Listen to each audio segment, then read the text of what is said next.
I'm sorry, what did you say? That's what she said. What did she say? Sometimes it does. Sometimes it doesn't fire. Jesus.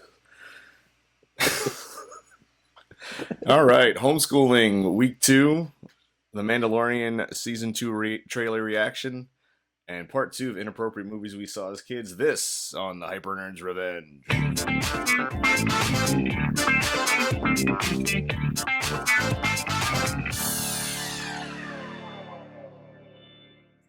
And welcome to the Hyper Nerds Revenge. My name is Mersky. This is my boy. Woo! And we have a special guest tonight, Mr. Abner C. Merluza Jr., also known as Ace Merluza.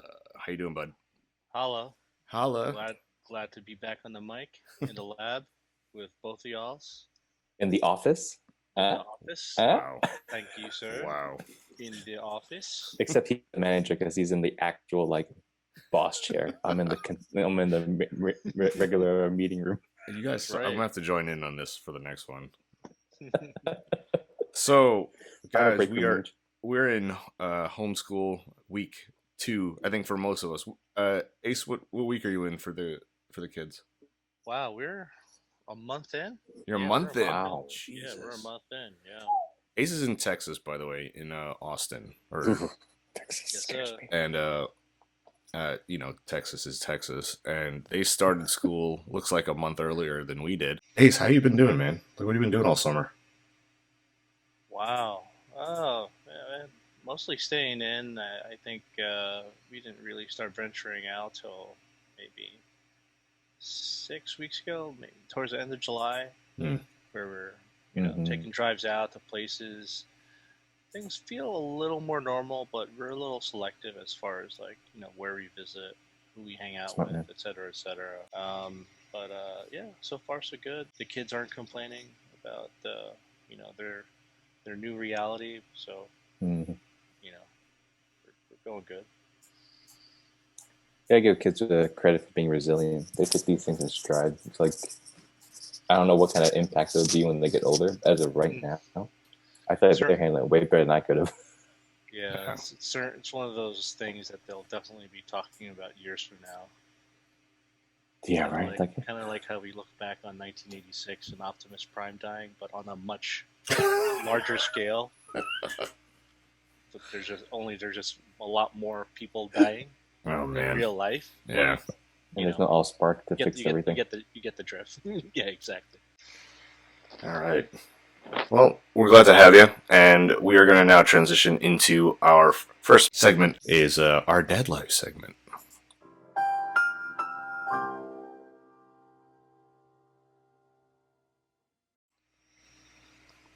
So, guys, as we said, me and Will are in week 2 of homeschooling, and Ace is a month in.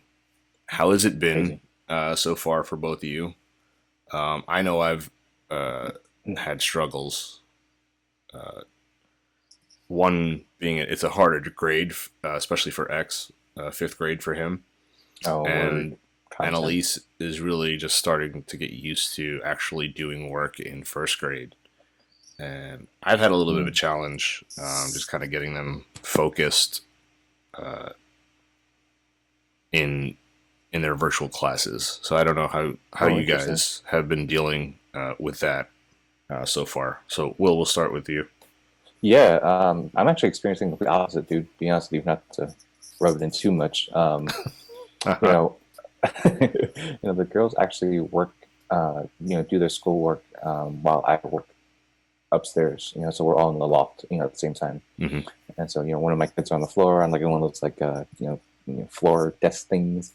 One's on the main desk, and I'm at my desk, and we're all just doing our thing. And periodically through the day, as I'm doing my job, I look over to them. They're constantly, sometimes they look a little bored, one of these things. Mm-hmm. But for the most part, they're pretty focused and as engaged as you can expect them to be. And also their quick adaptation to Zoom etiquette has been impressive. They know what they can do, what they can't do, and they know now they're reminding me, hey, Will, are you on mute? I'm like, oh yeah, that's right. Reminding me about Zoom etiquette, and I've been doing that on my job 6 times a day. Yeah. But my kids have been, this week 2 in now. They've been doing pretty good. I am worried about the fifth grade. My fifth grader, learning her content wise, but she's learning exponents right now. So we'll see how it goes. Exponents in fifth grade? Yeah, I don't remember. I think that was a fifth grade thing. I don't remember, but they're doing it now, and I was like, wow, and they're multiplying exponents to get to like a number. I'm like, oh. Ace, how's Charlotte and Jack doing? Charlotte's doing good. I'll admit I had my concerns before they started. Now, here in our school district, we had a choice of 100% virtual learning or a gradual phase into in-person learning. So everyone started off virtual, and the families that opted for in-person learning started on September 8th. Like most schools, um, they're 100% virtual. I had my concerns mostly for Jack because he's in kindergarten, and I kind of feel that's the most impressionable that a child is in their development, especially as they transition from pre-K and or daycare environment to a more structured, like more academic environment that kindergarten presents. And the social interaction is very, very important in my opinion, and also the one-to-one interaction.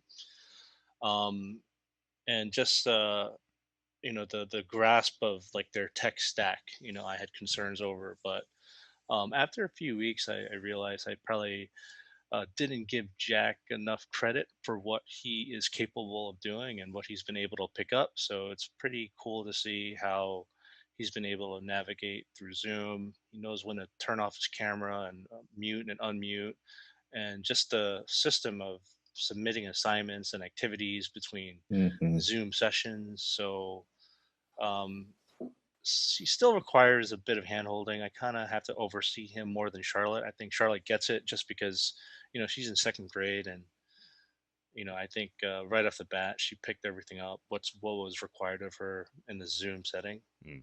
Um, but I think as we go along, Jack should improve, and Charlotte, I'm not even worried about her. I mean, you're talking about first and second grade, whereas with you, Maris, with X in fifth grade, I'd probably be more concerned because of the content. It's a little more advanced, so Yeah. lends itself to more challenges. But the early going and between kindergarten and second grade, like Charlotte and Jack, it's just a matter of just getting used to the different dynamic of being at home and interacting with people mostly through Zoom. Yeah. I mean, so for Xavier and Annalise, it's more of a responsibility thing. X is pretty savvy with the computer, but I think it's more of when he has to hand in his assignments, and it's I don't know if we're at a quote unquote disadvantage because you guys talk about using Zoom, which I'm already jealous of because we're using the Google Suite. And we're Oh yeah, we using, covered that last Oh, episode. wow. That's right. we're Okay. using Google Meet, which Okay. it wouldn't be terrible only because Google's got Sheets, it's got their equivalent of the Microsoft Office suite, all that stuff's built in. But Yeah. as far as like their collaboration capabilities, at least the way that the school laid them out, it's not all there. We had to download a bunch of extensions for everything to kind of Yeah. work the way it would like in Zoom or Microsoft Teams. Mm. And it's been semi frustrating 2 weeks so far, just because a lot of technical difficulties, and Passwords, bro. Passwords. Oh. passwords, just and then the teachers are doing their best with the limited knowledge they have of the tech, and you can't fault them for that. Yeah. It's more True. the content is there, the content's prepared, it's ready to go, but it's just more like the technical difficulties lead to like distractions for the kids. Challenging for us, but I think we're only 2 weeks in, so we'll probably get into a rhythm, but we're getting there. Yeah. And it's just it's a little tougher too because we're more inclined to help Xavier and Annalise with their reading kind of comprehension because it's getting X is reading a lot more sophisticated books and stuff, and then there's the language arts part of it where that's getting more advanced in fifth grade, and he there's now the learning of how to put your expressions together, summarize this, that, and the other thing. And I don't. Your daughter's in fifth grade, right? Will. Yeah, my oldest Aurora is in fifth grade. So, are they doing any like that same thing, like for as far as like reading goes? I'm not sure, to be honest with you, in terms of content-wise with their English side of stuff. Because Aurora's weakness has never been her reading or her writing; it's always been her math. And so, for me, my focus has been on her math completely. Where the questions I ask always revolve around math because I can, again, I'm blessed in a way where I can count on her to take care of everything else on her end. And she's very she's a self-starter, gets things done. She's one of those kids that we'll wake up a little bit early just to stay for a vocabulary test for and bring the flashcards with her in a car before the test of that day. So I don't really worry too much about her English content, but from what I can tell, she said that this year's gonna be the first year she has to write a paper. So oh wow, I was like, yeah. So I'm like, ooh. I wish I could teach you the tricks of like doing 2.5 space, not just double space, and make your margins a little smaller, increase your font by a little bit. Bro, so like that brings me to this. Like, you have a fifth grader, and your middle child is where? Third grade, Belle. Mm-hmm. And then the baby's the baby. So you have a fifth grader and a third grader. I've got a fifth grade and a first grader. Ace, you've got a second grader and a kindergartner. Yeah. We got a whole elementary school covered in our team. How much do you remember of this part of grammar school or elementary school growing up, and how hard was it back then? I'll start with Ace. That's a really good question. That's a question. I kind of had, what? I'm glad you asked that because I had to bring myself back down to earth and put things in perspective. Because in kindergarten, my biggest takeaway was just being jealous of the kid that shows up with the GI Joe aircraft carrier for show and tell, and all of us just like looking at him like, really? Oh my god! Yeah, you're the man. I was like, so one, jealous, and two, I'm like, seriously, you're gonna bring the aircraft carrier for show and tell in kindergarten? Did his mom and dad carry it in? Because the USS flag is pretty huge. Totally. He came in. He came in with his chest out. I'm like, coolest kid ever. And my second takeaway is being really upset because I colored an elephant purple when I realized later I should have colored it gray. I don't know why I remember that, but I just remember being really upset because I colored an elephant purple when I realized later it should have been gray. And I think that's what the instructions were. And back then it was just like colors and shapes and like alphabet. And now looking at the stuff that Jack does on a daily basis virtually, it's a lot more robust. So that's a good word. Yeah, I kind of have to you kind of take a step back when I kind of take it to task for not hitting the correct buttons to submit it or leaving a draft open. I mean, good call out, bro. Draft. He's a kindergartner. All right, he has a couple of drafts open. He forgot to press one button. This is a whole new thing. So yeah, that's a good call out. It's a good reminder to kind of take a step back. I mean, especially considering our experience in the early to mid 80s. Well, I was born in the mid 80s.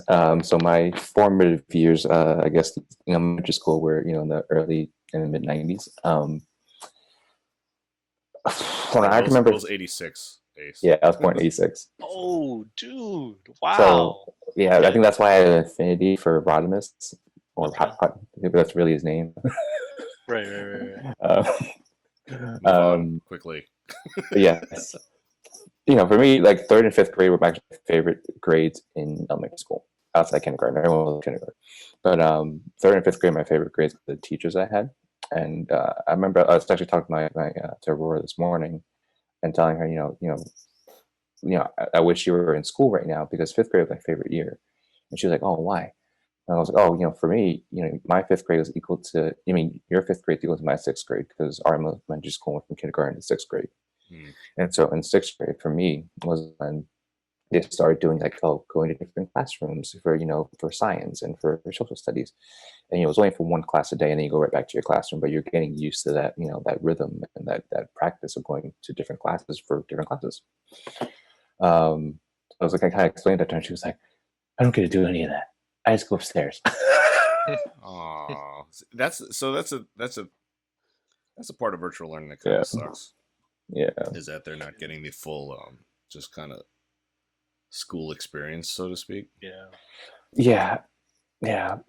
My girls have been good though in terms of that. When we first asked them, it feels like only a month ago, like, oh, what do you want to do? For remote, or you want to try and do a couple of days in school? And both of them, without even hesitation, at home all the time. And we even said, like, are you sure? Because Will's gonna be teaching you. And they're like, yeah, that's fine.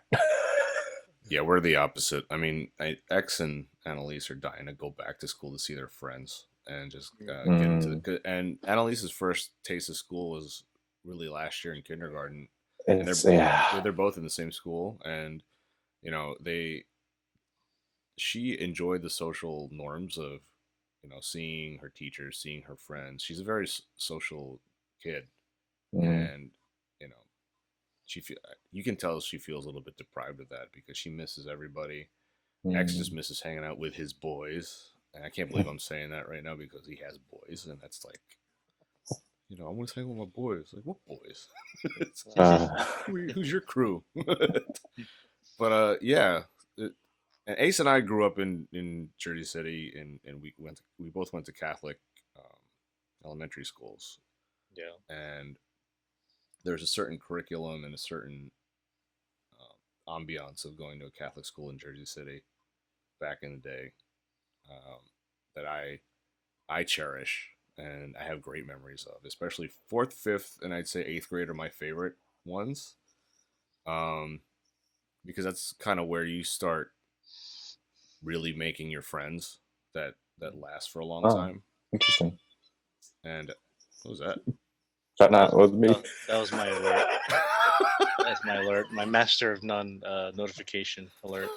Well, let me check my butt. I think a fart just like that. Where was I? Oh yeah, yeah. It's fourth, fifth, and eighth grade were my favorite years because those were the years that I felt that I was starting to grow as a person. Especially fourth and fifth grade, you kind of, at least for me, you start to realize where your identity is going to be for the rest of the time that you're at that school. And then eighth grade, you're kind of forming yourself to get ready for high school, which is always exciting. But yeah, the thing that stinks about virtual learning for us is that we're building memories at home, but there's memories that I know that they're going to be missing out on, especially being a fifth and first grader.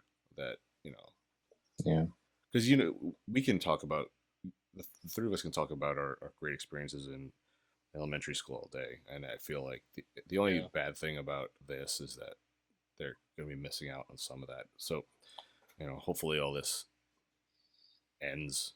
It's gonna be a weird blip. Yeah, it's gonna be a weird 2020 is gonna be a weird blip period everyone in history and the memories of all the kids that are living through it right now, and everybody that's going through some of their formative years. 2020 is gonna be a very weird blip. I need everyone to stop saying like, "Oh, does 2020 have in store for us next?" Because it's getting worse, y'all. It's getting worse. Like, and I don't. If we keep saying that, we not make it to 2020. Like, this is like wild right now. Yeah. In all the little way possibles, it's getting worse. The West Coast is on fire. It's not even little, man. Literally, the West Coast is on fire. I'm telling you, there's every month there seems to be something, and come election time, it's there. We're either gonna go, it's gonna go one way or it's gonna go the other way, and the other one side's not gonna be happy, and with the other side, and then or vice versa, and then something else is gonna pop off before 2021. I guarantee it. Very much. I need you to stop saying that. So no, it's just, I'm not. I'm just saying, like it's something that been inevitable every month that something's going on. Yeah. I think we all feel in our bones that you're right, and I just hate to say it out loud. We feel. I think we all feel in our bones something else is still there's something to happen still. We all don't know how to say it, and we don't know what it is, and so we all just like, please don't make it that bad. Please. Oh man. Hey, it's almost the end of the year. We've got that, and That's I crazy. can't say I'm disappointed that Jack doesn't get to experience waiting on the bus stop to ride the bus. I never got to experience that because, as Mayor said, we went to Catholic school, and when you go to a Catholic school in Jersey City, you either get dropped off or you could pretty much walk to school. Yep. In Charlotte and Jack's case, I'm really bummed that he doesn't get to ride the bus and experience a lot of the things that Charlotte already has for 2 years in kindergarten and first grade and her big girl school, well, big kid school. The recess, the lunch, the socialization, and it's kindergarten. I mean, looking ahead, how is first grade going to look when all they know is a gallery view of who their friends are? Yeah. Yeah, it's still kind of like I can't say eat at me, but just I always think about it, and it really kind of bums me out when I think about it. Mostly for the kindergartner, not so much the second grader, because she already experienced school the way it's supposed to be experienced at her current school. It is a bummer, even the ones the kids that are going back to school, part time, doing the hybrid learning style. If they're anything like it's altered, like it's altered, and there's so many rules in place. So I think, like in our school, and I don't know if it's not universal, but at least specifically speaking about our district, they have recess for the kids, but it's not recess. They're basically just like, oh, you get to go not do schoolwork for a little bit of time. Yeah. But you can't hang out with your friends. You can't do this. You can't do that. And obviously they're in all different cohorts. I mean, all in the same cohort. So you see the same kids all the time. You don't get to like venture out at all. It's always the same group of kids. Yeah. And they have. This is crazy to me, and it's great that they do it because they're thinking about the kids. But it's crazy that they even have to do it. Is they have mask off time because they have to be in mask the whole entire school day. I'm like, and it's like, what? Yeah, that's like mask off time. That's crazy. That's the other thing that I guess since they have to follow, if they were to go in and they have to follow those restrictions, I'd rather to keep them home. Truth. So, yeah. But yeah, hopefully, again by 2021, everything is, quote unquote, will get back to normal. With that, our last segment for the dad life part, and I just want to ask specifically you two, because I've been a dad now for 10 years. Oh, wow. X is 10 years Damn. old. Whoa. God bless you, man. What the F? Hey, you know what? Out of my circle of friends, immediate and extended, Maris has to be the first domino out of all of them. You started it. Yeah, He's for correct. sure. Yeah. He's correct. You are the NBA of the sports leagues looking down. Yeah. So, Pretty much. with that being said, I have a 10-year-old, a 6-year-old, and a 1-year-old, and I know, Will, you've recently accumulated your wealth of kids. And hey, Charlotte's what? I forgot now. She's 6 or 7. She's 7. She's 7. So you've been a dad for 7 years.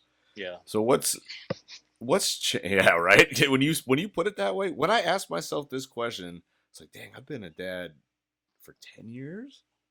Mr. Decade right there. That's a whole it's a whole decade already. And it doesn't seem like that long ago that he was born, but if you think about it, it was. Dude, X's baby shower. I remember it like vividly. It was, and I just can't believe it's been more than 10 years ago. I mean, he doesn't even look like a kid anymore, man. He's starting to like. He doesn't. He doesn't. Full-blown kid, man. That baby shower costs as much as a wedding did too. Son of a wow, man. What? Wow. I'm exaggerating, but it was a lot. Like, just like paying for what? We're paying for this. Paying for this. It was a fun. So- It was a fun time though. Yeah. Yeah. So with that said, like, what's changed for you guys? I'd say within the last, well, for you, it's like 3 years, about 2 or 3 years, or so, right? About 2 years or so. About But 2 years or so. Let's round it to 2. Yeah. Yeah, and then Ace, I guess let's take it from when Jack was born. What's changed, like, lifestyle wise, that is something that you've never thought you'd be going through? Wow, that's a really Like good from question. before we had kids. Yeah, well, yeah. Let's take it from there. So from before we had kids Mhm. to now, I have to look. See this. I only wanted to go 2 or 3 years back for you specifically, but Mhm. because I have to go 10 years back to think about how life was before kids. So we'll take it from, I guess, from multiple kids. Mhm. So Okay. I guess for me, like when it's X, I think nothing for me personally, like, hadn't changed too much, except now that I have a human being that I'm in charge of and I have to take care of. And but with one, I think is totally, you know not easy per se, but it's easy compared to three. But it's doable. You can still, when he gets to like a certain age, like when he's one, when he got to about 3, I felt like as a dad, I could balance being a dad, hanging out with my friends still, and go play basketball. Because even when we worked at Apple, I could hang out a little bit, Yeah. and Yeah. then Annalise came, and then it was just like, okay, it's still, you can still teeter on it, and then now Dominic's here, and it was like, it got like, it's a whole new, like, 3 is a game changer. 3 is a total game changer for kids. And there's a big rearranging of priorities at that point. Not to say that we didn't rearrange priorities, when the other kids were born, but 3 is a big. I'd say, okay, if you have more than one, it's a big deal. As far 3 as is a new threshold. 3 is a new threshold. Yeah, I got you. God bless everyone that has 4 and 5, and we have friends that have 4 or 5. Oh. God bless them. Wow, and- I don't know how they do it, and they're Yeah. doing well. Yeah, they're doing well. They're thriving. You Like, thrive in the chaos, I think. Yeah, I don't know clearly, but Yeah. I think you thrive in the chaos. I think so. Yeah, and you find a way to get stuff done. But so for you guys, like, lifestyle wise, after the first, and Will, it's a bit of a different question for you, but after the first, how's having multiple kids changed you within the last, say, 2, 3, 4 years?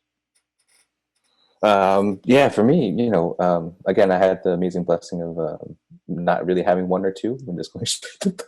You went straight to 3. And so I kind of gotten the whole idea is like, for me, it is kind of thriving in the chaos. So just my life has definitely gotten way more routine, like meaning that I need to have structure. Marish knows more than anybody that I had no structure before. Mm. We want to do something? Okay, cool. What time? 1 o'clock in the morning? Okay, no problem. Oh, what time? I wake up? 4 o'clock in the morning? That's fine. I'll get up. And so it's, a lot of it, big changes are, I'm very routine based. Even doing this, these webisodes, doing this thing, it's throwing a whole wrench in my system. Which is why we're doing it at midnight. Exactly. Which is why we're filming at midnight and almost 1 o'clock in the morning. Behind the curtains. But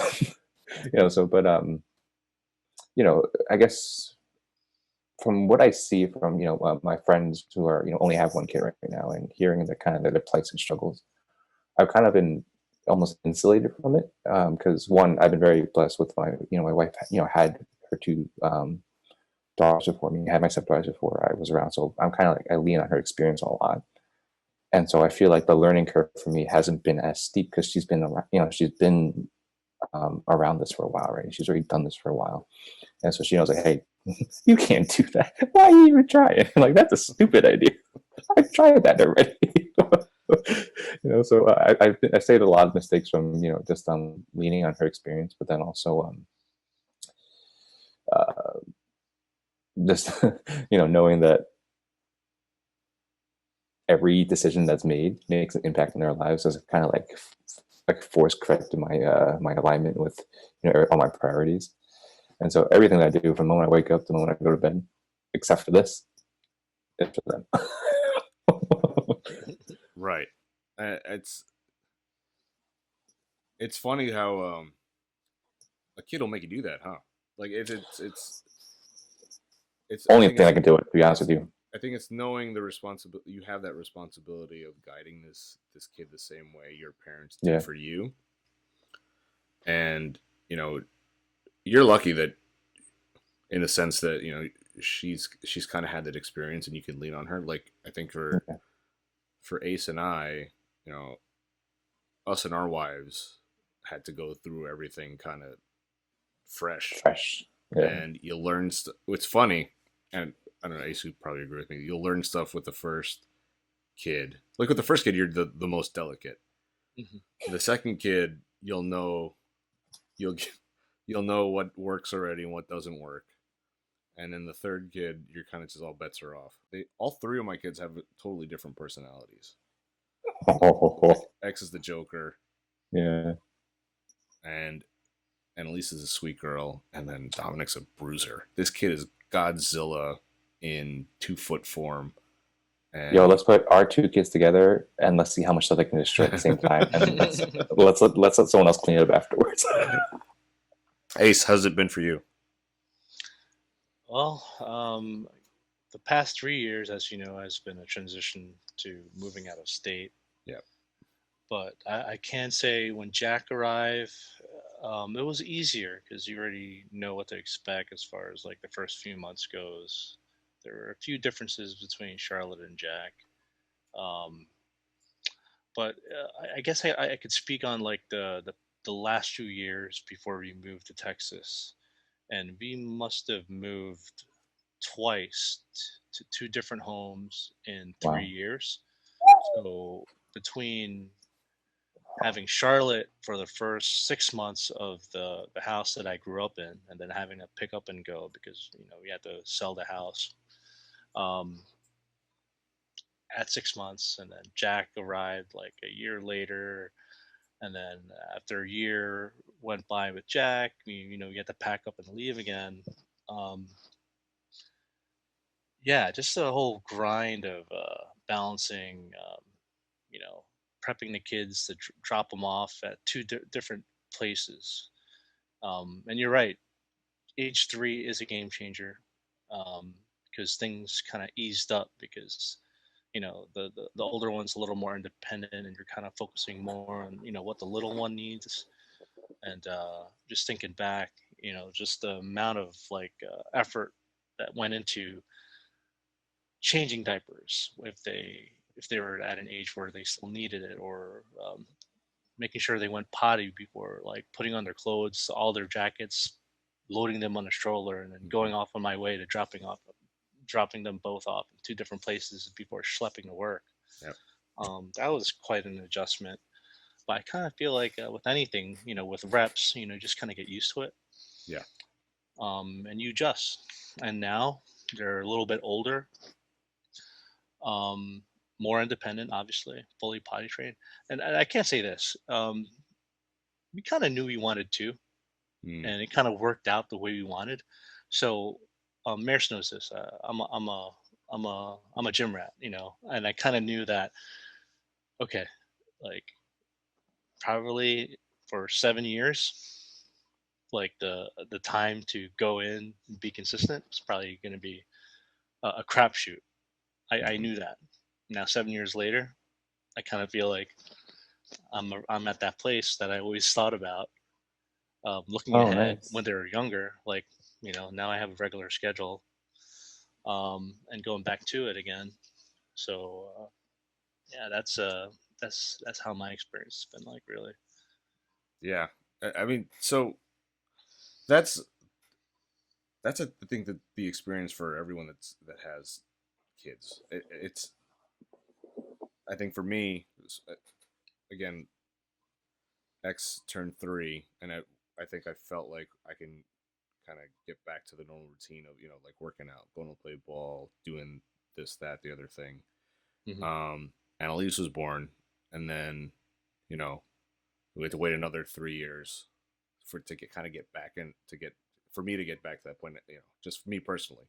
And Right. I'm talking strictly just for me, not for Fran, because Fran's the best. She just rolls with the punches and just kind of does it.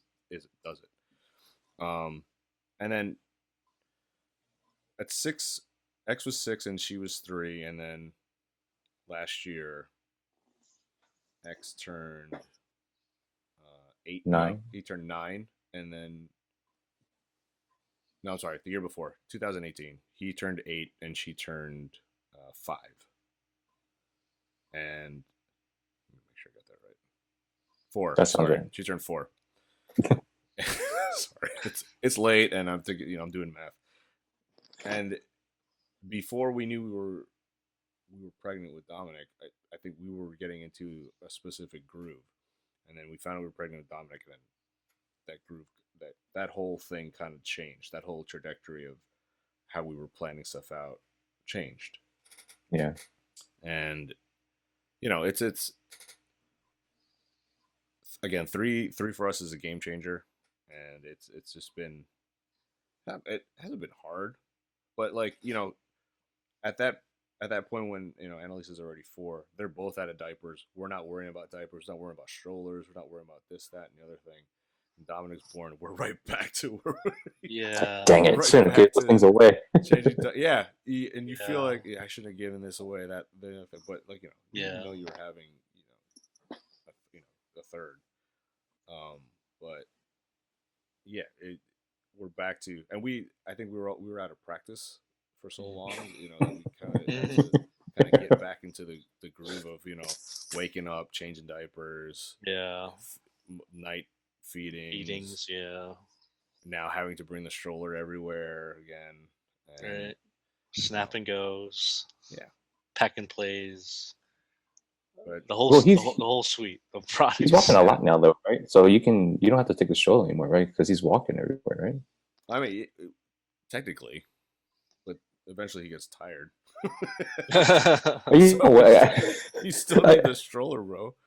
I guess whenever she gets tired, I just pick her up and I just hold her the rest of the time and then put her back down. I walk a little bit, pick her back up. Because Ariel looks like she weighs a lot.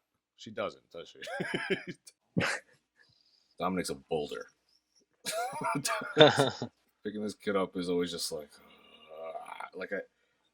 I'm naturally a righty, but I've balanced out my left hand just carrying this kid because I carry him on the left side so that my right hand's free to do other stuff.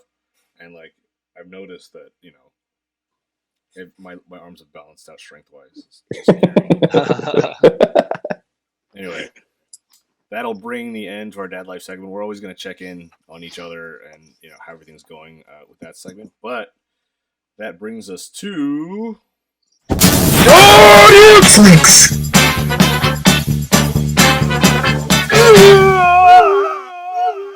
and we are in our Show You Flicks segment. And for our newcomer, Ace, Show You Flicks, I think you know that we've done a channel before of movie reviews.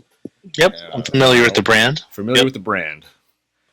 We've made that now a sub-brand of the Hyper Nerds Revenge, and we are Ace.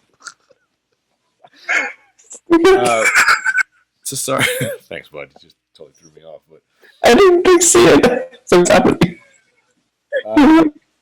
So exciting things are happening, especially with those of us that are Star Wars fans, which basically is all 3 of us. Mm-hmm. The Mandalorian trailer just dropped. I have never seen it, so I'm high-key excited to watch it for the first time with you guys. High-key excited. High-key excited. For one particular thing, I did see something on Instagram. It was a snapshot of one part of it, not a video. So I'm excited to see that one thing. So while I'm queuing this up, what did you guys love about the Mandalorian when it came out last year on Disney Plus? The getting a better understanding of that. I don't know what you want to call it. Legion of bounty hunters, of vets. You guys could correct me. I don't know what they officially go by, but that was pretty cool to see, a whole bunch of them, and just learning about their code. Mm-hmm. This being the way, et cetera, et cetera. That was the most awesome aspect to The Mandalorian for me. It just makes me want to watch more. So I'm stoked. I thought that too. Definitely like fleshes out the universe a little bit more. That one aspect of that we all kind of have a curiosity on, like, how do they do what they do? Who decides who gets to do what? But what I liked about it also was, for me, what I knew was going to keep me engaged was what kind of like Star Wars tech was in it. And so I was very thrilled with the weaponry chosen for that show, and the kind of like just the fit and finish overall. You can expect that with Disney, but the finish of it for the hat shook. The hat and the the mask just shook right off your head. Yeah, cool story, bro. What? Jesus. What? What I loved about the Mandalorian was that it felt more than anything that's come out in the last 5 years, like Star Wars, right? Word. Yep. I think for all the sequel trilogy did its best, and there are good things about it and there are bad things about it, but the Mandalorian, I think, was most consistent with the original trilogy, as far as tone, as far as look, and the feel of the universe is all there. But with that being said, you guys ready? Let's do it. Ready? Yeah. Here we go. This is our first look at The Mandalorian Season 2.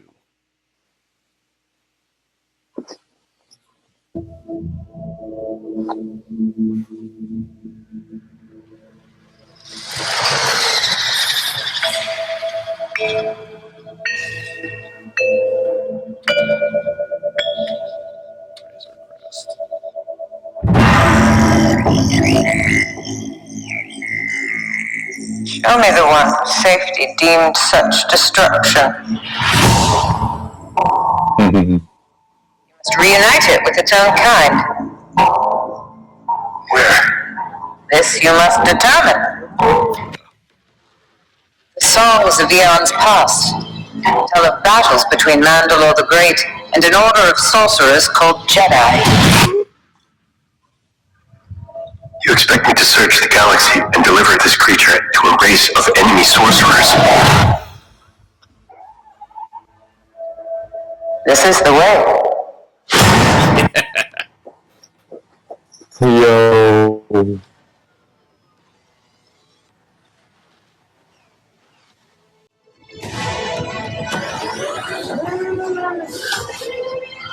You know this is no place for a child. Wherever I go, he goes. So I've heard.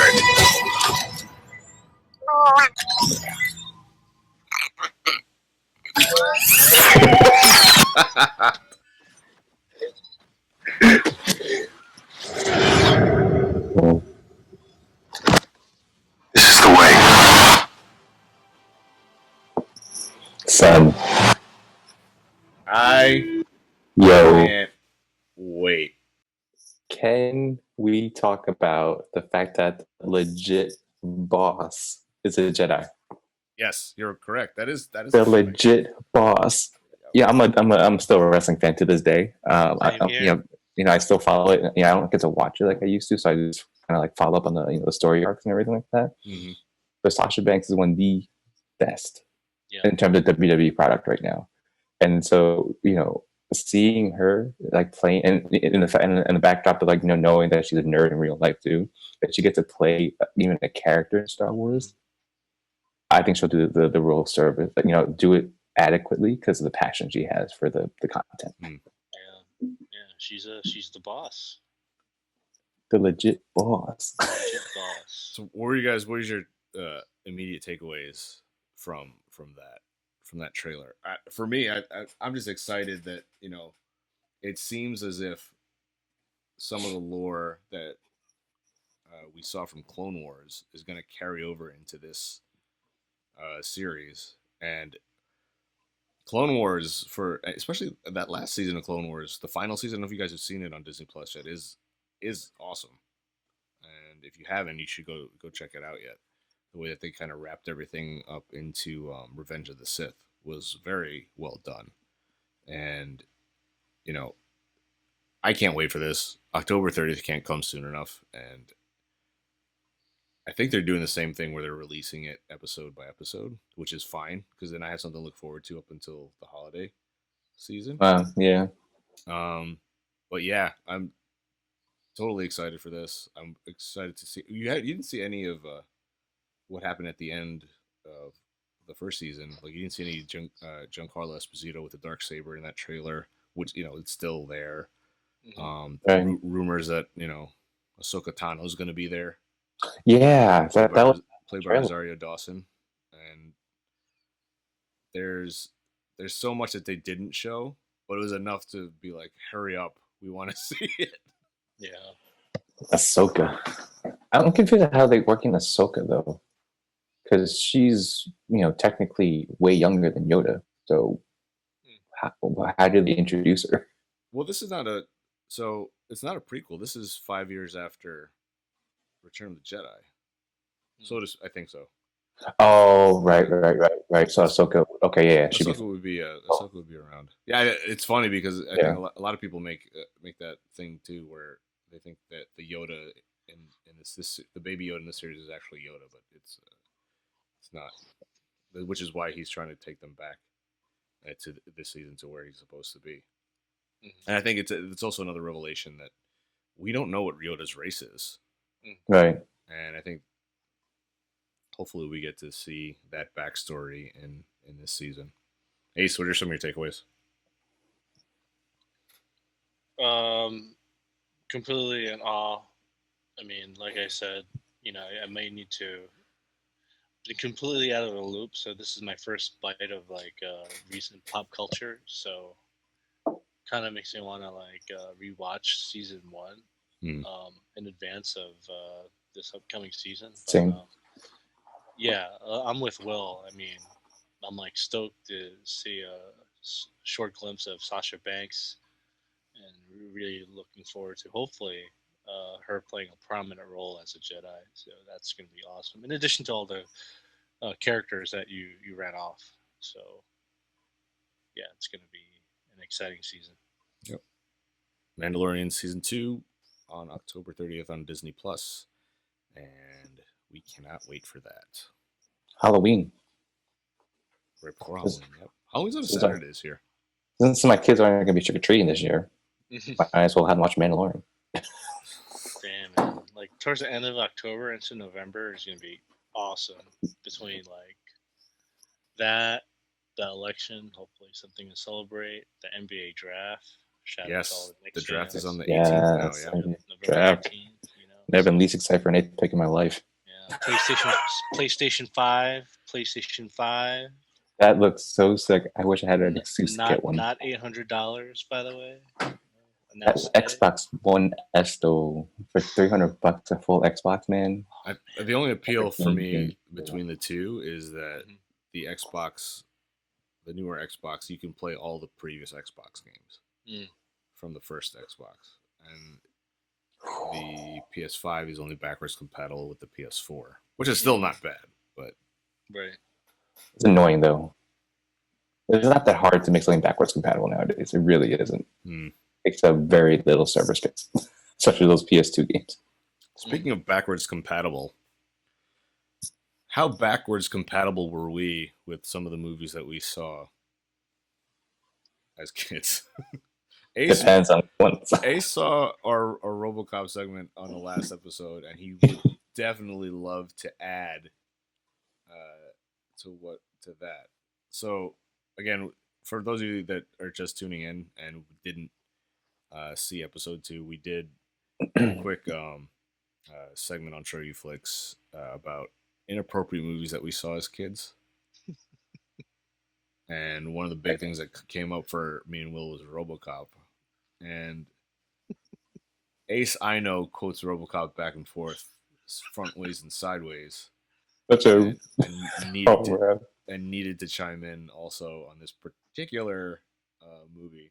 So Ace, take it away. What age did you see RoboCop at? And was it came out in 87 or 88? 87. Yeah. All right, I'm gonna preface what I'm gonna say. I think you guys are familiar with Columbia House, right? Like, Yes. like the membership. I think you could get CDs and VHS. All right, so my mom You ordered. just like Date yourself, dude. just did yourself, and you might have alienated some of our audience. Yeah, I Wait, know, what? I know, it's crazy. It's fine. I know, but yeah. So basically, my mom had ordered all of the VHS cassettes, like all of the latest releases. So I saw your thread on Facebook, Maris. People mentioned Pretty Woman. That was definitely amongst her haul. Yes. Movies like Basic Instinct. So my parents weren't checking to see which movies I'd pull out when they were not around to play. Oh boy. All right, RoboCop among them, and everyone knows, right? It's common knowledge. In the '80s, it was all about glorified violence, and I think Oh yeah, RoboCop gratuitous. is right up there. And the one scene, and that really sticks with me, is when I forget the guy's name. He goes out and he demos that huge robot in the conference room. Yeah. That thing freaked me out, man. Right, and he was like confident. He was like, "Yeah, this is it. This robot, it's gonna really lay down the law." And then the poor guy that had to drop the gun, you know.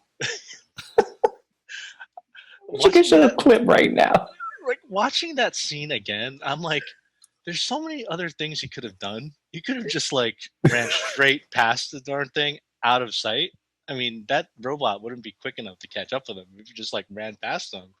But instead, he was just like, he was going left, right, and until one guy just threw him against that model like city, and then it was a wrap for him.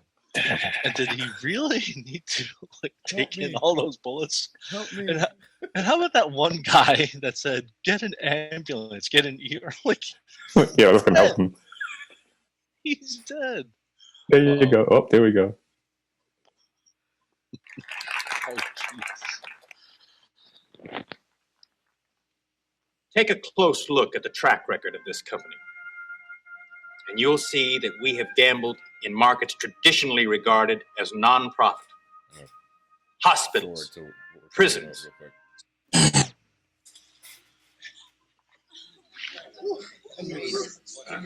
The enforcement droid, Series 209, is a self-sufficient law enforcement robot. Enforcement droid. 209 That's is what Ed currently stands programmed for urban pacification, but that is only the beginning.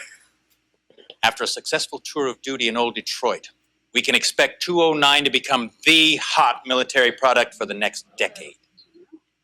Dr. McNamara. We'll need an arrest subject. Mr. Kenny, Yes, sir. would you come up and give us a hand, please? Poor guy. Yes, sir. Mr. Kenny is going to help us simulate a typical arrest and disarming procedure. Why are you using a Desert Any- Eagle? Use your gun in a threatening Because manner. it's an 80s movie. That's why. What the Pointed at frick? Ed 209. Yes, sir. So gratuitous.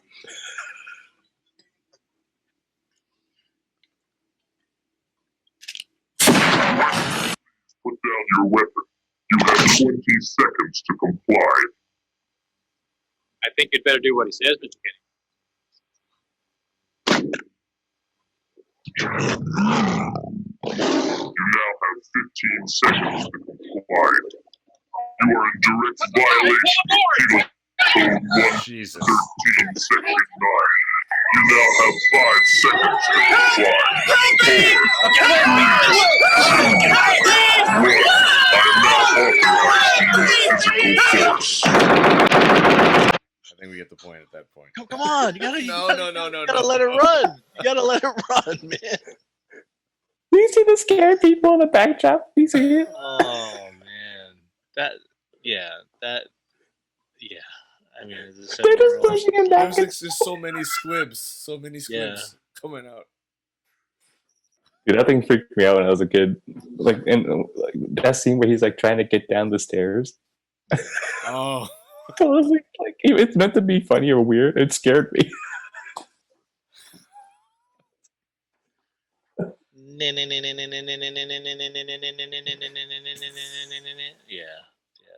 The execution scene was something else. Yeah, we talked about that last Yeah. that was the scene that I think made me realize like I don't know if I should be watching this. I You're think that's right. the first Yeah, movie I you're was right. exposed to like drug abuse. Like my first time. Oh wait, is this? No. I'm thinking of RoboCop 2 with the vial of red whatever. Yeah. But that was my first exposure to like actual like recreational drugs. I'm like, oh, what is that, Mom? I'm like, well, what is that goop? What does it do to you? Not knowing that Mark's probably looking at you like. It's like, why are we still watching RoboCop on WB11 right now? You shouldn't be watching this. I'd buy that for $1. I was on my Simpsons.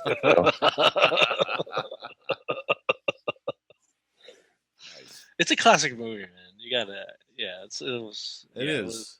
It was a classic movie. The remake that came out, didn't hold Really? a candle to it. It was good. Yeah. There's a lot of movies that have been remade lately that would have been good had they not been called what the predecessor was. Agreed.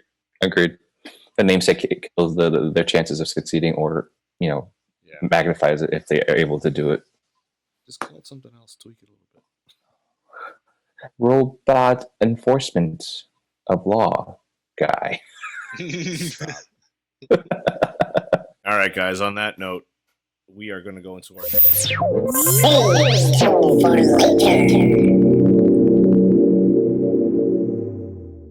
This is saved for later. The segment where it's a total reaction segment, and we are glad to have our friend Ace Merluza on this segment for the first time. Just to remind everyone, I have saved a bunch of stuff for later that both of them have not seen yet, hopefully, and they are going to react to everything that I'm showing them. And our first platform that I'm just kind of going to go off on our Save for Later segment is going to be TikTok. And with that, I'm going to show you guys the first thing. So, oh my gosh, spam fried rice.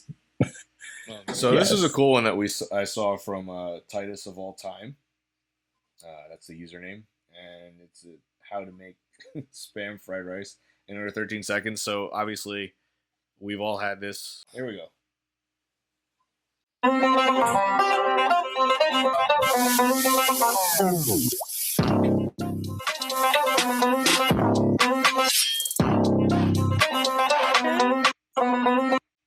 So wow, what a flex. So one of the cool things. So I have gotten sucked into TikTok because of my wife and kids. But I've seen it.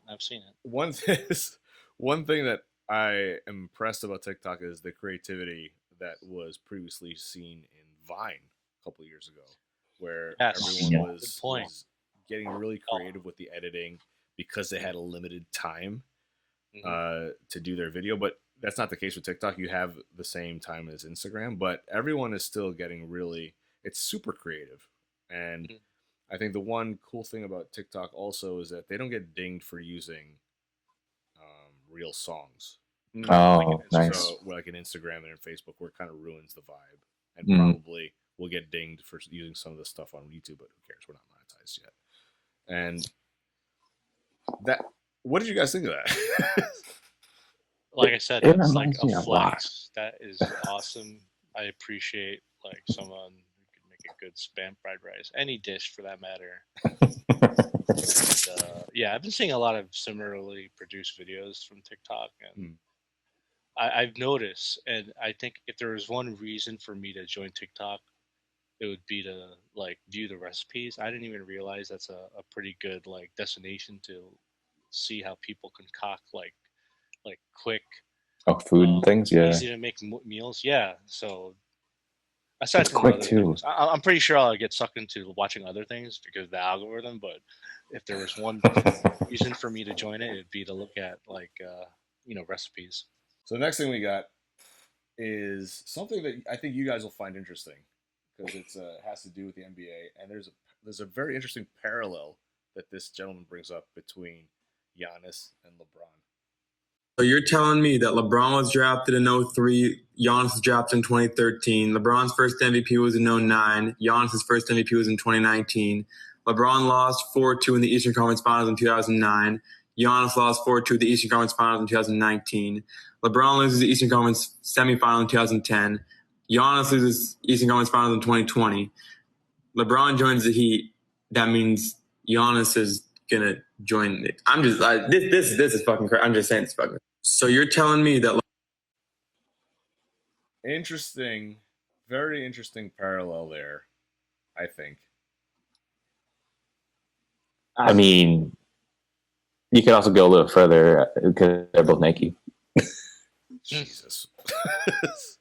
But think about it, because there's been all these rumors that Giannis, when he becomes a free agent, is going to go to the Warriors, quote unquote. I'm calling it. He's staying with Milwaukee. Do you think he's gonna stay? I'm calling it. He's sticking Milwaukee. To me, like Giannis is a character guy, man. Like, and he's kind of old school in that way. He'll stick with who people have been loyal to him. And if Milwaukee had that meeting with him and they said that he was gonna, they're gonna, they're willing to spend money and go over the salary cap, why would you not stay? What are your thoughts? Just saying. He's staying in Milwaukee.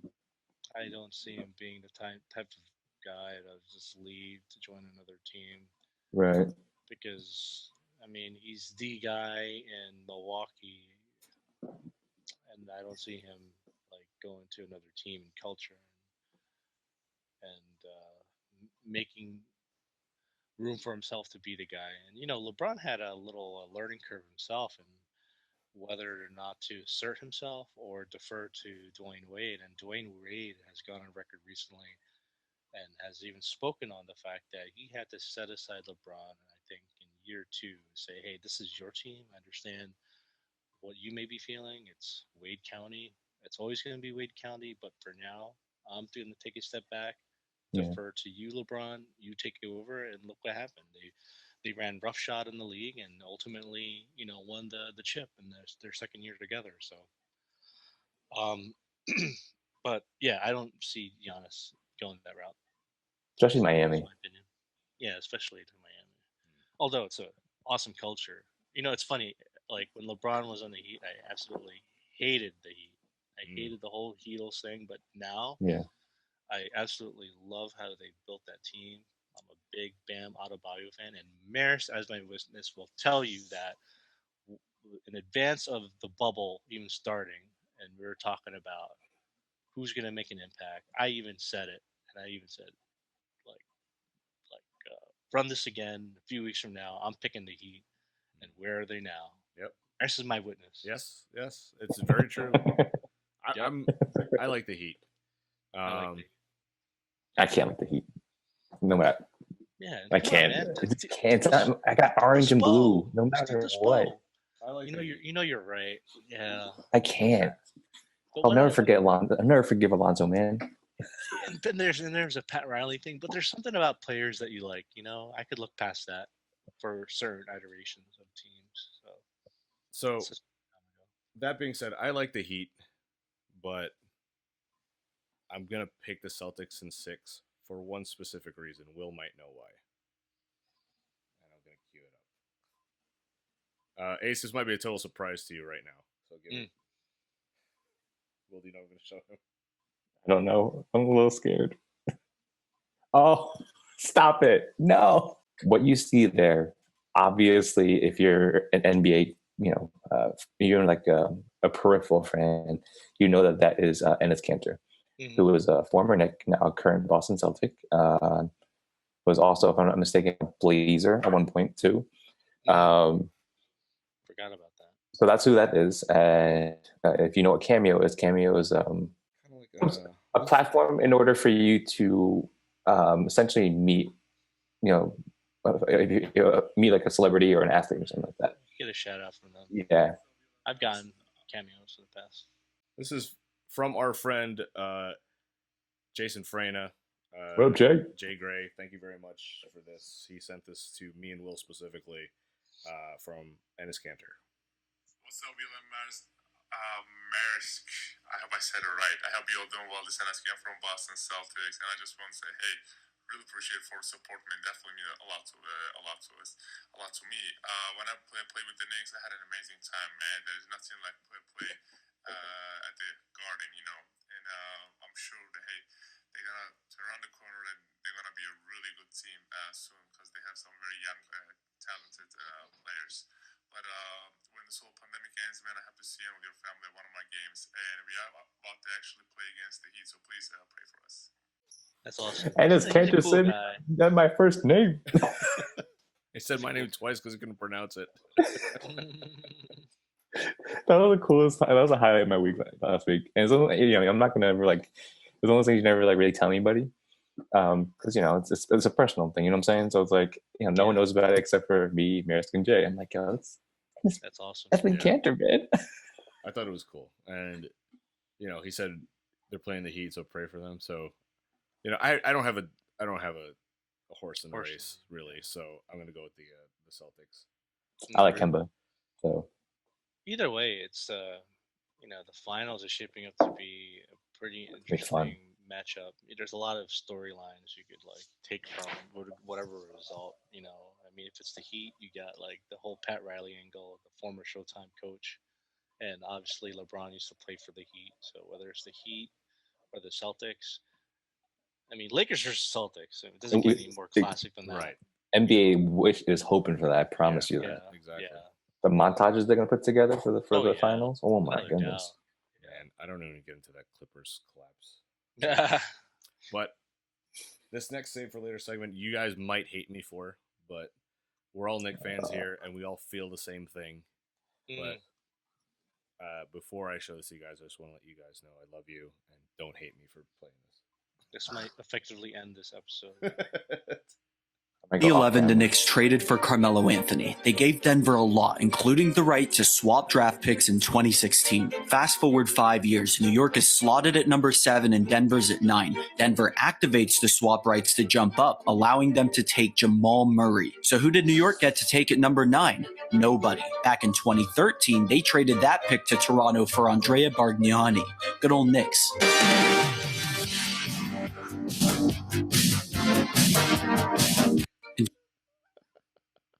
I'm sorry. I saw this and I was just like, "Oh God, I have to say this for the guy." This isn't the first time I saw that, but is that legit? Like, was he? Yeah.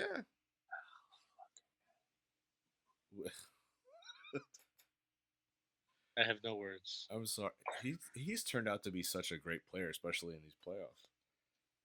I'm still like my jury's still out for me on Jamal Murray. He's definitely one of the future point guard of the NBA. He's going to be around for a while. Am I mad that he's not a Knick? Absolutely. But I see him as like, in terms of, I guess you talk about CP3 and like, you remember when CP3 and Darren Williams were kind of like neck and neck for a little while? Yes. And then one started pulling ahead of the other, and then when we got to free agency, like we saw who did what after they got their max contracts. Mm-hmm. To me, Jamal Murray is going to be that Darren Williams. Not sure who's going to be the equivalent to Chris Paul in this situation. But to me, I think Jamal Murray is never going to be the guy, like the best point guard in the league, but he'll definitely be, neck and neck. Yeah, I can't pinpoint who I can compare his game to right now. From everything that I've seen, it's Who's the top 5 point guard right now? Who is? Yeah, who would you say like the top 3 point guards in the league right now? Lillard. Different age group. Okay. I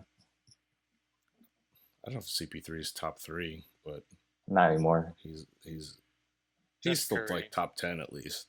Oh yeah, for sure. Was that maybe top 5? Steph Curry, obviously. A lot of people forgot about him because the Warriors are out this year and he was hurt. But yeah, he's still Steph Curry's. He's still top 3 for me. Does the 2016 draft, right? The Jamal Murray one. Yeah, that's when we didn't have a pick. That's the draft after Porzingis. I want to see what other point guards were taken, because that's kind of what I was thinking of selections. So Ben Simmons, Brandon Ingram, Jaylen Brown, Buddy Hield, then Jamal Murray, Pascal. Okay. That was a decent draft. That's a decent draft. Okay, so would you say Ben Simmons would be like the CP3 in this situation? And well, he's injured again, but Ben Simmons and then Jamal Murray, like right here. It's tough because Ben has been injured like every season, and when he hasn't been, he hasn't had a shot. Right. There's always been a knock on him that his jump shot's not there. His every other facet of his game is, would you say, better than Jamal Murray?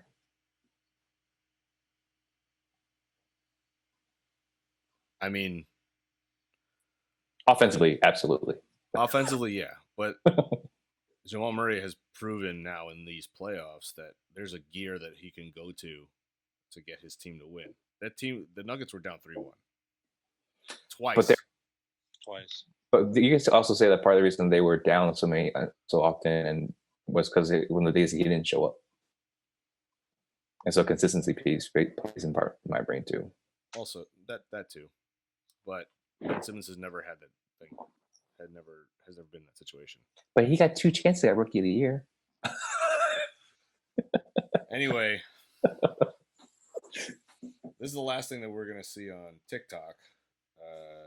No, we got sidetracked on that one. Sorry. So this one is no, it's fine. Then this one is an Avengers theory that I thought was interesting for you guys. Ooh. A huge Marvel theory that will probably blow your mind. Have you ever wondered why Nick Fury originally only recruits these 6 Avengers? When we know there's literally tons of other superheroes in the Marvel Universe. Not to mention that 2 of them don't even have powers. Anyways, what are the chances that all 6 original Avengers survive Thanos' snap? Like, wasn't his snap supposed to be completely random? Yes, it was. And this is where Doctor Strange comes into play. Doctor Strange has power over the Time Stone, which means that he can see into the future and travel back in time. So what if he is able to use his power of seeing into the future to notice that those 6 Avengers would be among the few superheroes that would survive the snap? So he is able to use the Time Stone to go back in time and help Nick Fury choose his 6 original Avengers, knowing that they were the only 6 that could create a strong enough bond to eventually defeat Thanos. Also, sorry Marvel if this was the plot for Doctor Strange 2, it just made so much sense. I have a... Okay. So to summarize, the theory is that Doctor Strange used a Time Stone to tell Nick Fury to recruit the original 6 because they are the ones that survived the snap. Ace looks perplexed. Did I get that? Yeah, you got it right. In theory, that could work, being that we had that scene in Infinity War where Doctor Strange was able to see into all these infinite outcomes. And, the Time Stone has been used in a weird way before to reverse events. And theoretically, you can go back in time and tell someone, about what's going to happen and give them a warning. I mean, if that turns out to be part of the plot of Doctor Strange 2, I'm actually going to be pretty upset. Same here. That's why I feel. I don't think they can time travel anymore. Time travel was such a huge piece in the last Avengers movie that you can't tap that well again, right? Right? Technically, I wouldn't try to.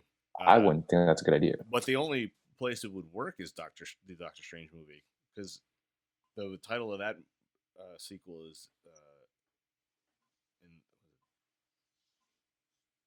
the Multiverse Madness or something, in the mouth of the multiverse. Oh yeah, that's right. And that's possibly where we're going to see a lot of crazy stuff happening. That's actually one of the movies that was announced last year that I was looking forward to, because if they're doing the multiverse theory in there's a lot of stuff for future movies that can spawn out of that movie. That's gonna be interesting. I mean, I think both DC and Marvel are exploring like the multiverse idea. Like that's a large endeavor, man. That's like, you can theoretically, if they made the MCU stretch out the way they did, imagine what you can do with a multiverse story arcs. Yeah. Like we're talking about decades of stories. And he's like, oh, and if it doesn't work well, it's like, oh, that was a different universe. That's why he was like that. We don't have to talk about that one. Let's create another universe. Keeping with that Marvel theme, unless Ace, you have something else to add to anything like that? Nope. Okay. We got nothing. Cool. So keeping with that, I came across an artist that reimagined a bunch of Marvel characters as MMA characters, as MMA in an MMA type of format. I thought that would be interesting for you guys, and something to close this out as we get into our next segment. So check this out. I got this from Pedro Escobedo on Facebook. Wow. There is an original artist that did these that I'm going to try to cite before we get this done. But check this out. This is Kraven the Hunter. That's fantastic. Hank McCoy, the Beast. Oh, using the monikers. Gotcha. Right. Awesome. And the designs are spot on for right now. And I'm going to keep thumbing through these. You guys are going to see how awesome they get. Bishop. What? And then you got Ares. His is more of an obscure character, but he does exist in the Marvel universe. Psylocke.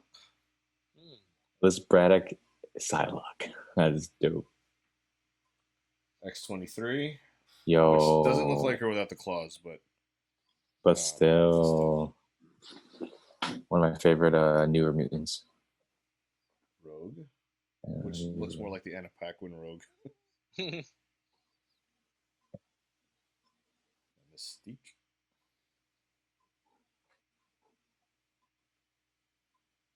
There's Wolverine.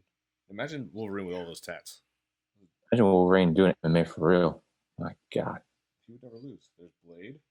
Nice. That's a good one. That's a good one. The colors. He's got that John Jones type physique there. Moon Knight, you wouldn't know that this is Moon Knight without his outfit. Some of them don't work without the costumes.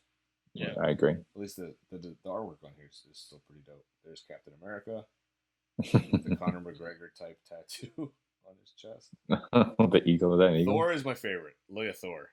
Thor, Odin's son. That's totally dope. Wilson Fisk. Kingpin. That's like off of Butterbean. Yeah, he looks like Butterbean. Drax. Oh, that's just Batista. Sabretooth. Sabretooth is a good one. Daredevil's an interesting one because blind enemy fighter. Blind. And rest in peace. I'm pretty sure this was made before. Yeah, it definitely was. He passed. Black Panther. Punisher. That's a good one. The Netflix Punisher look. That's a good one. Deadpool, because this would be Deadpool without the mask anyway. Elektra. Again, some of them don't work without the costumes, but she looks dope. Gamora. Nice. That's a Ronda Rousey pose right there. Storm. I think Storm is my favorite girl look right now out of there. And Black Widow. I like Black Widow. Yeah, I think they gave her that movie got pushed to next year now too, which sucks. I was super excited on that one, to be honest with you. Mainly because I was like, man, I think there'd be a way to bring her back. But I've learned from this segment that if you want to have a good wrestling or UFC nickname, think of yourself as a mutant. And on that note, we're going to go into our next segment.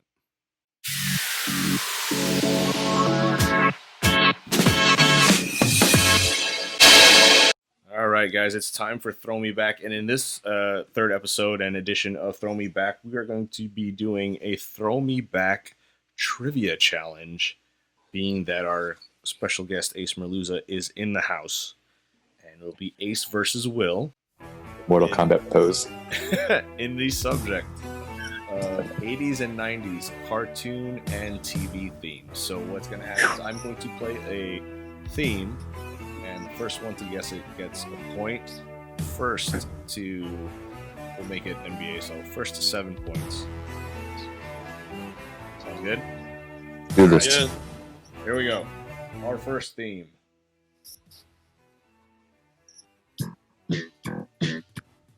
DuckTales. Point goes to Ace. I was chiming along in my brain. I didn't answer in time. That's the whole thing about it. Huh? You gotta get it. You gotta be quick. So Ace won. DuckTales. Ace 1, Will 0. These are gonna get progressively harder.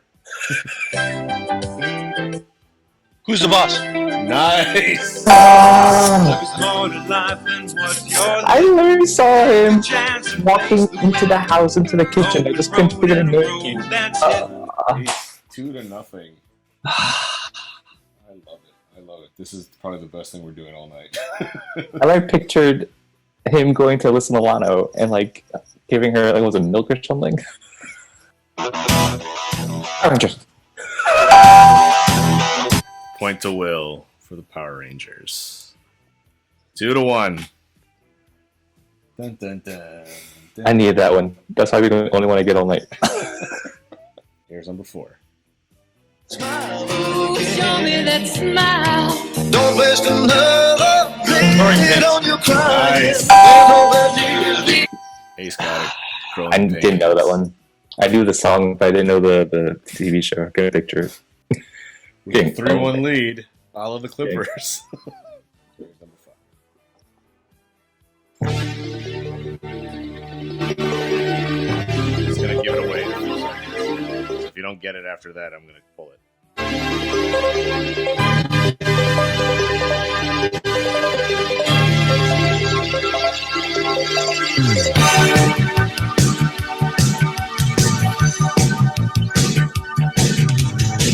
Masked crusaders working overtime. Body grind.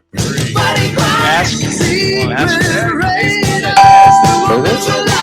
Mask. Oh, I know. I don't know what that is. Was it a cartoon in the 80s? Look at it. It was similar to. It's like a mix of Transformers and GI Joe together. Yeah. Interesting. That's an accurate description, I think. Number 6.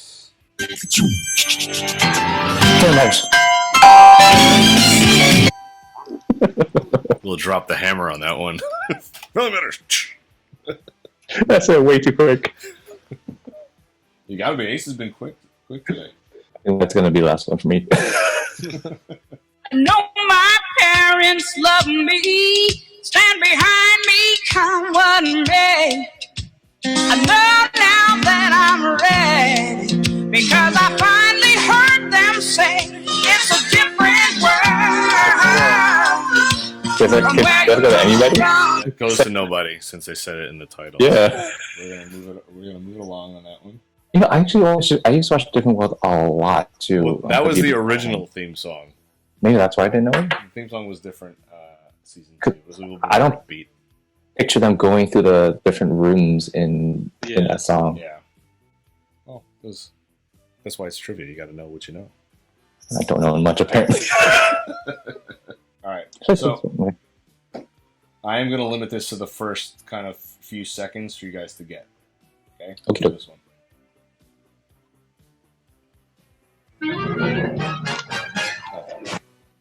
I would say that could be a whole bunch of shows.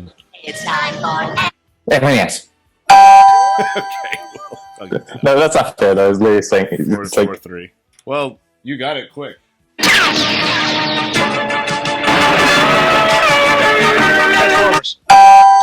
got that. Will, I'm disappointed. Transformers is your thing, bro. Yeah, I know. Good job, Ace. Ace is up 5-3. I am no longer feeling myself. It's a pretty tricky theme because, like, It sounds like the way it background starts, noise. yeah. Yeah.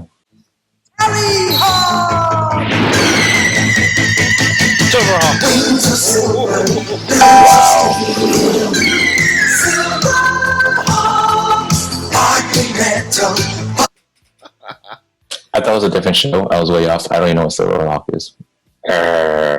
God, I'm so old. I need it. One went away. I need a Nuggets comeback, man.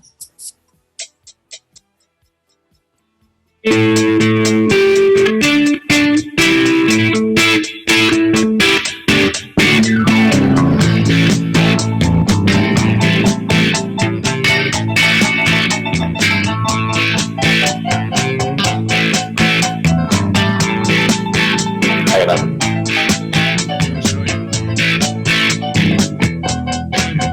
Didn't watch it. That was real last week. I didn't watch much of that. At least not the intro. I literally was not allowed to watch that or South Park was like no-nos. You're better playing Daria than that. You can watch Dario, but not Beavis and Butthead. Friends. I like how you're trying to be quiet at home too. Friends. I don't want to be loud. Everyone's sleeping. You're like, friends. I had to keep it down too. I think Charlotte woke up briefly. It's still funny. Just like, yeah, friends. 6-4. Is this gonna be an epic comeback by Will? No.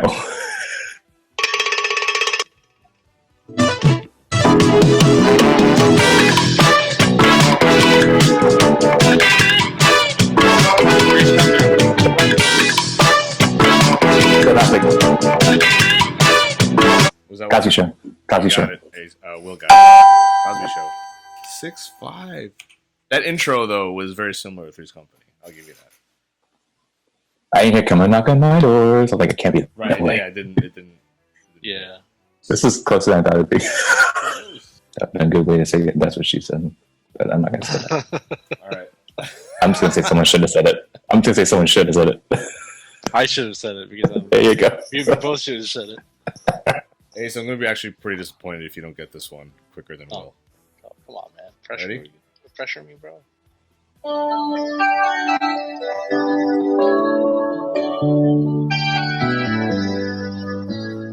California. Let's see if Will recognizes it. Surf dudes with attitudes, kind of groovy. What show is this? Laid back move. California Dreams. Can you pull up an image of it? I think I've seen some of that. Sky above, sand below. I've seen this. Good vibration. I'm gonna tell you, this is one of the more underrated shows of the '90s. I absolutely without a love doubt. this show, California Dreams, and I love this theme song. I can listen to this theme song like all day. Yeah. Totally So agree. I'm gonna actually, because I like the way this is played out. It's 7-5. Do we want to give Will one more chance to get in the game?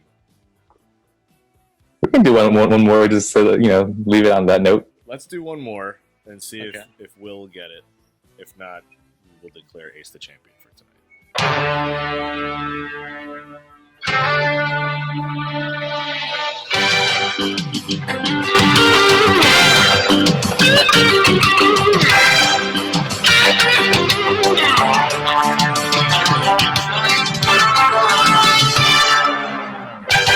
Dumbledore.